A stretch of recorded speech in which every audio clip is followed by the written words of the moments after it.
তুমি তো সেই যুবক যে ফেসবুকে একদিনে 50টা স্ট্যাটাস দিছ, ফ্রান্সের মাল বন্ধ করো, ফ্রান্সের এই সেই করো, ইসরায়েলের মাল বন্ধ করো, ব্রাজিলের মাল বন্ধ করো, খাবো না, জ্বালিয়ে দাও। এগুলো তো তুমি বলেছো, আমরা এগুলো বলি নাই।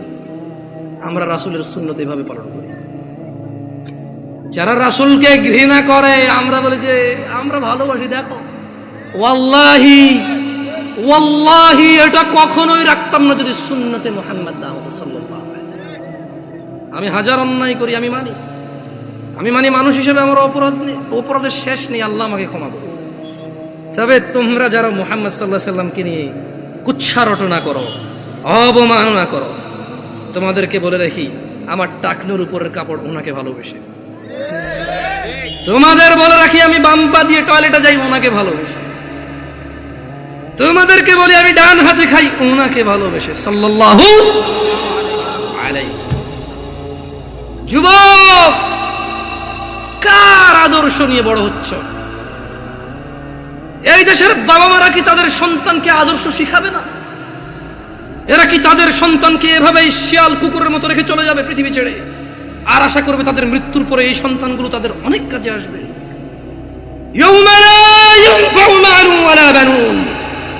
আল্লাহ বলছে সেদিন কাজে আসবে না সন্তান ও সম্পদ। ও নয়াপাড়ার মানুষরা, তোমাদের আদর্শ কে? তোমাদের আদর্শ কে? না, তোমাদের আদর্শ ব্রাজিল, আর্জেন্টিনার পতাকা। 4 কিলোমিটার পতাকা লাগাইছে আম বাগান বিক্রি করে, খবর শুনছি। আল্লাহকে হেদায়েত দিক। আল্লাহ আমার ভাইকে বুঝার তৌফিক দান করুন।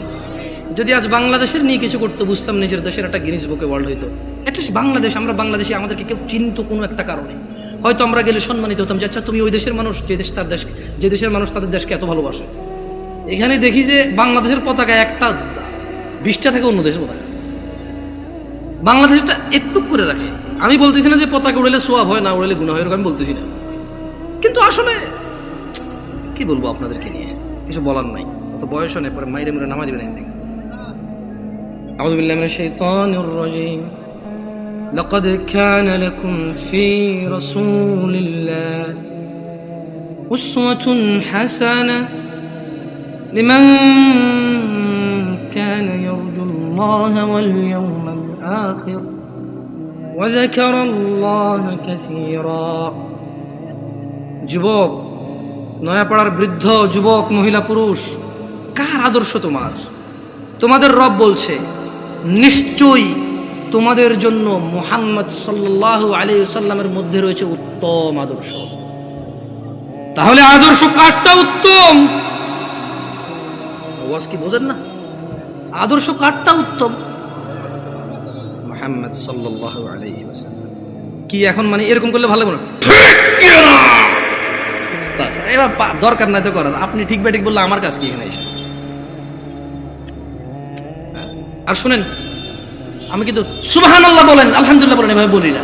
মনে রাখবেন, ওয়াজের মাঠে যদি আপনি ভালো কিছু শুনেন, যেটা মনে করেন যে আপনার জন্য সুসংবাদ, সুবহানাল্লাহ বলবেন, আলহামদুলিল্লাহ বলবেন।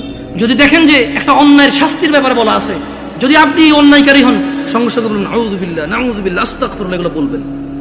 সঙ্গে সঙ্গে অনুভূতিটা প্রকাশ করবেন যে আল্লাহ আপনি আমাকে মাফ করুন, আমি তো এই অপরাধী।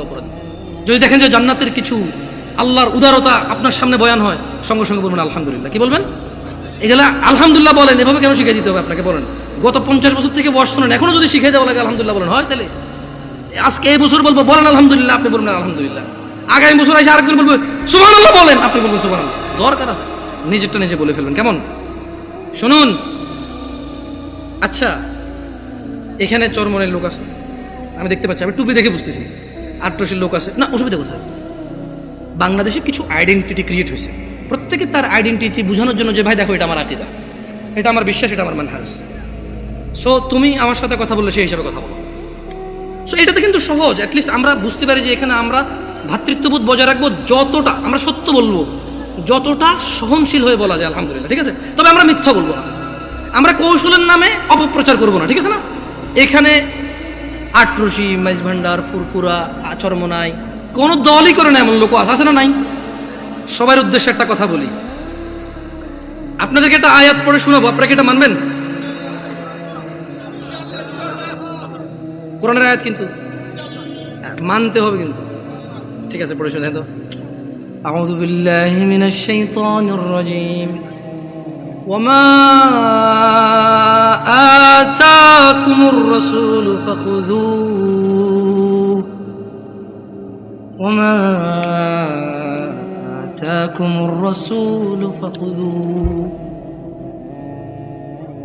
ওয়ামা আতাকুমুর রাসূল وما آتاكم الرسول فخذوه আল্লাহ বলছেন যে আমার নবী আমার রাসূল যা কিছু দেয় ফাখুযুহু নিয়ে নাও। নিবেন? তাহলে ছাড়তে হবে কি? আল্লাহ বলছেন পরবর্তী অংশে আয়াতের ওয়ামা নাহাকুম আনহু ফান্তাহু। আজকে ওয়াদা নেওয়ার দরকার নেই, পরে আবার ঝামেলা, অসুবিধা নেই ভাই। হ্যালো কিছু বলিয়েন না, কেমন বাচ্চা মানুষ, আস্তে আস্তে বেশি কিছু বলিয়েন না, বাচ্চা ছোট ছোট পোলাবেন মানুষ। শুনুন, এরা আজকে আসতেছে, যদি এরা এখানে না আসে আগামীতে কারো পাওয়াই যাবে না। মানে অলরেডি আপনাদেরকে বিরিয়ানি দিয়ে আনে, সিন্নি দিয়ে আনে, পিন্নি দিয়ে আনে, জিলাপি দিয়ে আনে। এই পোলাপান যদি ওয়াজের আশেপাশে না আসে, ওদেরকে টাকা পয়সা দিয়ে আনতে পারবেন না। এখন তো বিরিয়ানি দেন, কেন ভুল বলছি নাকি? ভুল বলছি? পিন্নি, সিন্নি, বিরিয়ানি, খেজুরি, পোলাও, কোরমা, ভাই এটি তো অনেক পুরান হয়ে গেছে জিলাপি ভাই। এই জিনিস এখন আর খাইতে পাবলিক ওয়াজে আসে না। অমুক ওয়াজে যাবি, দৌড় না, কেন? আর শুধু জিলাপি খাওয়ায়। চল অমুক জায়গায় যাবি, কেন? আরে উঁট একটা জব দিছে, গরু একটা, মহিষ একটা জব দিছে, চল খাই আসি পাট বিরিয়ানি। এরপর আবার পোলাপেন ওয়াজ তো শুনে যায়, বলবো যে দোস্ত আমি 3 প্যাকেট লইছি, বুঝছস 3 প্যাকেট। আরে ভাই ও বুঝে না, আমি এখান থেকে দ্বারা 1 প্যাকেট, ওখান থেকে দ্বারা 1 প্যাকেট নিয়েছি। ওয়াজ হয়ে গেছে এটা। তো এই পোলাপানগুলো ঘুরঘুর করতেছে, ঘুরঘুর করতে দেন। তবে ছোট ভাই তোমাদেরকে ভাইয়া অনুরোধ করি, তোমরা দৌড়াদৌড়ি করলে একটু বাইরের দিকে করো, কারণ তোমাদের শব্দ আসে, একটু ভাইয়া কনসেন্ট্রেটটা নষ্ট হয়ে যায়। হ্যাঁ, মনোযোগ দিতে পারি না। তো তোমরা আমার ছোট ভাই, তোমাদেরকে অনুরোধ করলাম, তোমরা খেলাধুলা করো, দৌড়াদৌড়ি করো, একটু শব্দ যত কম করে করা যায় সর্বোচ্চ চেষ্টা করো। বাকি ওদেরকে কেউ কিছু বলবেন না, কেমন? তাহলে একটা আয়াতের কথা বলেছিলাম, আপনারা নিবেন। বলেন তো আয়াতের অংশ মানবেন কিনা? ওয়ামা নাহাকুম আনহু ফান্তাহু। মুহাম্মদ সাল্লাল্লাহু আলাইহি সাল্লাম যা ইসলামের নামে দেয় নাই তা ছেড়ে দাও। ছেড়ে দিবেন? চরমনাই হন, আট্রসি হন, মাইজবান্ডার হন, ফুরফুরা হন, হানাফি, শাফি, মালাকি, সুফি, চিশতি, সাবরি, তরিকত, হাকিকত, মারিফত, যেটাই হন, এই আয়াতটা মানবেন? সবাই বলেন মানবেন? এই জোরপূর্বক মানেন না শরমে, কারণ এই দেশে হুজুররা বলে যে কিছু শয়তান আছে, ওয়াজ শুরু হইলে তারা উঠা গিয়ে চলে যায়। বুঝবেন যে তাগর লগে একটা না 10টা করে শয়তান আছে, যেটা এখান থেকে উঠা যাবে ওইটা একটা মুনাফিকের বাচ্চা। এই কথা বলার পরে পাবলিক পেশাবে ওঠে না। না, আমি এরকম বলবো না। আপনার যদি হাজত লাগে আপনি যান, আপনি এখানে বসা জরুরি না, কথা শুনে মানা জরুরি। বুঝাতে পারছি? এখান থেকে যদি কেউ উঠে যান, মোটেও মুনাফিক না। এখান থেকে উঠে গেলে মুনাফিক কেন হবে? ওয়াজ থেকে উঠে গেলে মুনাফিক কেন হবে? নামাজ না পড়লে মুনাফিক হবে, বেঈমান হবে, মুশরিক হবে। একজন এখানে আমি আসছি 1 ঘন্টা আগে, আপনারা তো অনেকে 8টা 9টা থেকে আসেন না এখানে। তো আমি বক্তব্য দিলে হবে, আমার 1 ঘন্টা হিসাব করলে হবে। কেউ এখানে 3 ঘন্টা থেকে বসে আছে, বেচারা বসে নাই। তো তাহলে আপনারা যার খুশি উঠে সবাই চলে গেল, আমার কোনো আপত্তি নাই। তখন আমি কি করবো জানেন? কারণ মানুষজন উঠে গেলে মন খারাপ হবে। আমি এমনি কাগজ দিয়ে বলবো, পড়া কে উঠলো না উঠলো আমার কিচ্ছু আসে না। যা আমার কাছে প্রত্যেকটা অবস্থার জন্য সান্ত্বনা আছে, আলহামদুলিল্লাহ। কি করবেন, মাইনা তো নিতে হবে, বুঝেন নাই? যাক, মাহফিল আর বেশি লম্বা করবো না। তাহলে হানাফি, শাফি, হাম্বলি, মালিকি, চিশতি, কিছু আমি বুঝি না, এগুলোর বহুত অনেক গাঢ় ব্যাখ্যা আছে। হালকা হালকা শিখতেছি, তবে এখনো এগুলো এক্সপ্লেন করার মতো নলেজ হয় নাই, তাই এইসব বিষয় হাত দেবো না, সবাইকে বলে দিচ্ছি। তবে নয়া পড়ার মুসলমানরা, তোমরা কি রাজি আছো সূরা হাশরের 7 নম্বর আয়াতের ব্যাপারে? তোমরা আজকে থেকে সিদ্ধান্ত নিবে, রাজি আছো? বলো ওয়ামা নাহাকুম আনহু ফান্তাহু। আর আল্লাহর নবী যা দেয়নি ইসলাম হিসেবে, সুন্নত হিসেবে, নেকির কাজ হিসেবে, সওয়াবের কাজ হিসেবে, যা যা যত ভালোই হোক, দ্বীনের নামে, নেকির নামে, সওয়াবের নামে যদি মুহাম্মদ সাল্লাল্লাহু আলাইহি সাল্লাম না দেয়, তাহলে তা বর্জনীয়। ওয়াত্তাকুল্লাহ, আল্লাহ বলছে যে আল্লাহর নবী যা দেয় তা নিয়ে নাও, তিনি যা দেয়নি তা ছেড়ে দাও। ওয়াত্তাকুল্লাহ, আল্লাহকে ভয় এবং ভালোবাসো। আল্লাহর তাকওয়া অবলম্বন করো, ইন্নাল্লাহা শাদীদুল ইকাব। যদি তোমরা রাসূল সাল্লাল্লাহু আলাইহি সাল্লাম যা দিয়েছে তা নিয়ে আরো বাড়তি নিয়ে নাও, যা তিনি দেয় নাই, তিনি যা যা নিষেধ। এখন দেখেন একটা প্রশ্ন হতে পারে যে হুজুর এই জিনিসটা আল্লাহর নবী নিষেধ করছে কই? প্রশ্ন হতে পারে কিনা? এবারে দিকে আসেন।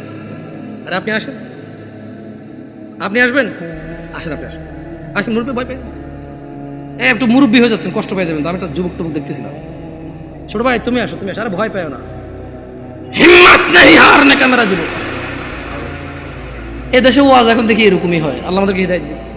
আমাদের উচিত মানুষকে শিক্ষণীয় কিছু শেখানো। মানুষ আমানত হিসেবে এই মাহফিলগুলো আমাদেরকে দিয়ে করায়। আমাদের উচিত না গান বাজনায় জিকির আজকারের সময় নষ্ট করে দেওয়া। আমাদের উচিত হচ্ছে অ্যাটলিস্ট একটা আমল শিখিয়ে দাও যেটা তার সারা জীবন কাজে আসবে। বুঝছিলাম। তুমি বলো তো, এক রাকাত নামাজে কয়টা সিজদা? এক রাকাত নামাজে দুইটা সিজদা। তিনটা সিজদা দেওয়া যাবে না এরকম কোথাও নিষেধ আছে? যাও, তোমার ভাইয়া তোমার হায়াত পর্যন্ত সময় দিলাম, নিষেধ আছে এরকম বাইর করো। বুঝাতে পারি নাই।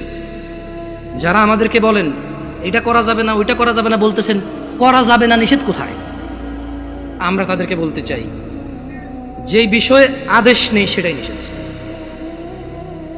রাসূল সাল্লাল্লাহু আলাইহি সাল্লামের পক্ষ থেকে যে বিষয়ের আদেশ নেই সেটা কি নিষেধ? এভাবে সবকিছু হবে না। কিছু কিছু বিষয় আছে যেগুলো নিষেধ করে দিয়েছে, ওই বিষয় ওইটাই হারাম, বাকি যেটা নিষেধ করেনি বাকি সবগুলো হালাল। কিন্তু ইবাদতের ক্ষেত্রে কি লাগবে? সবাই বলেন, ইবাদতের ক্ষেত্রে কি লাগবে? যেটা যেটা আদেশ নেই সবই নিষেধ। আল্লাহ আমাদের ক্ষমা করুন। সময় থাকতে আল্লাহর দিকে ফিরে আসো মুমিনরা। ইনশাআল্লাহ within 5 minutes I will finish my lecture here. ইনশাআল্লাহ 5 থেকে 7 মিনিটের মধ্যে ইনশাআল্লাহ প্রোগ্রাম শেষ করব। মুমিনরা তোমরা আল্লাহর দিকে ফিরে আসো তোমাদের এই জীবন বেঁচে থাকা অবস্থায়। জেনে রাখবা এই জীবন আল্লাহর পক্ষ থেকে এক অমূল্য সম্পদ। এই জীবনটা চলে গেলে পুরো পৃথিবীর বিনিময় আর ফেরানো সম্ভব নয়। মুমিনরা সময় থাকতে তোমরা আল্লাহর দিকে ফিরে আসো। আল্লাহ তাআলা বলছেন কোরআনুল কারীমে, হাত্তা ইযা জাআ আহাদাহুমুল মাউত ক্বালা রাব্বিরজিউন। অবশেষে যখন তাদের কারো মৃত্যু আসে সে বলে, হে আমার রব, আমাকে পৃথিবীতে ফেরত পাঠান। লাআল্লি আ'মালু সালিহা ফীমা তারাকত, যাতে আমি সৎ কাজ করতে পারি যা আমি পৃথিবীতে বেঁচে থাকা অবস্থায় করিনি। খাল্লা, আল্লাহ বলবেন কখনো না। ইন্নাহা কালিমাতুন হুয়া কাইলুহা, এটা তো তার একটি বাক্য মাত্র যা সে বলবেই বলবে। ওয়া মিন ওয়ারাইহিম বারযাখুন ইলা ইয়াউমি ইউবআসুন, তাদের সামনে বারজাখ থাকবে উত্থান পর্যন্ত।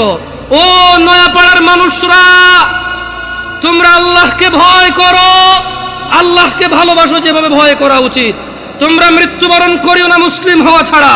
নয়াপাড়ার মহিলা এবং পুরুষকে বলতে চাই, 5 ওয়াক্ত মিনিমাম 17 রাকাত নামাজ যে পড়ে না তার ইসলামে সে আছে, সে মনে করলেও মুহাম্মদ সাল্লাল্লাহু আলাইহি ওয়াসাল্লাম মনে করে না।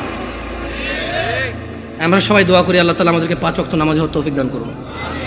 ও আল্লাহ, আমরা এই মাহফিলে তোমার দয়ায় এসে পৌঁছেছি। যেহেতু তুমি এখানে এনে আমাদের দয়া করেছো, এখান থেকে যা শিক্ষণীয় আছে তা তুমি আমাদেরকে দান করো।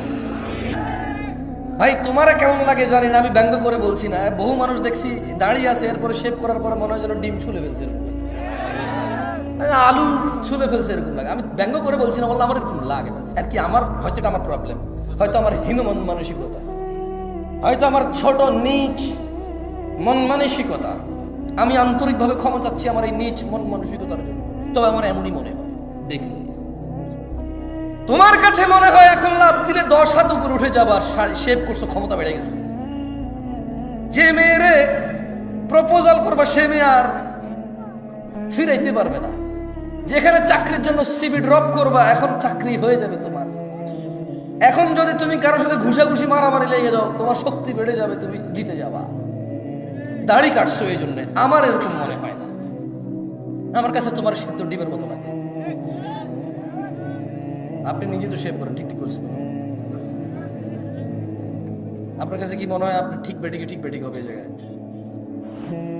আমি একবারও জিজ্ঞেস করছি ঠিক কিনা, একবারও জিজ্ঞেস করছি। আমার আমার আমি যা বলি তার যদি সত্যায়ন আপনি করতে হয়, তাহলে আমি কি এখানে পরীক্ষা দিতে আসছি? মানে আমি বলবো ঠিক কি না, আপনি বলবেন ঠিক, তারপরে ঠিক হবে, তাহলে আমি কি এখানে, আমাকে আনছে কেন? আমাকে আনছে জেনে বুঝে বলার জন্য। এবার যদি আমার বলায় ভুল হয় আপনি সংশোধন করে দেবেন, আমি আপনাকে ঠিক বেঠিক জিজ্ঞেস করবো কেন? আমি পাগল যে আপনারা বলবো ঠিক, আপনি ঠিক বললে আমার গা গরম হয়ে যাবে। ও আল্লাহ, কত মানুষ ঠিক বলে। হ্যাঁ, এভাবে ঠিক ব্যাঠিক হয় না ভাই। এই পুরো পৃথিবীর সব মানুষ যদি কোনো একটা ঠিককে ব্যাঠিক বলে, এটা ঠিক থেকে যাবে। এই পুরো পৃথিবীর সব মানুষ যদি একটা ব্যাঠিককে ঠিক বলে, এটা ব্যাঠিক থেকে যাবে।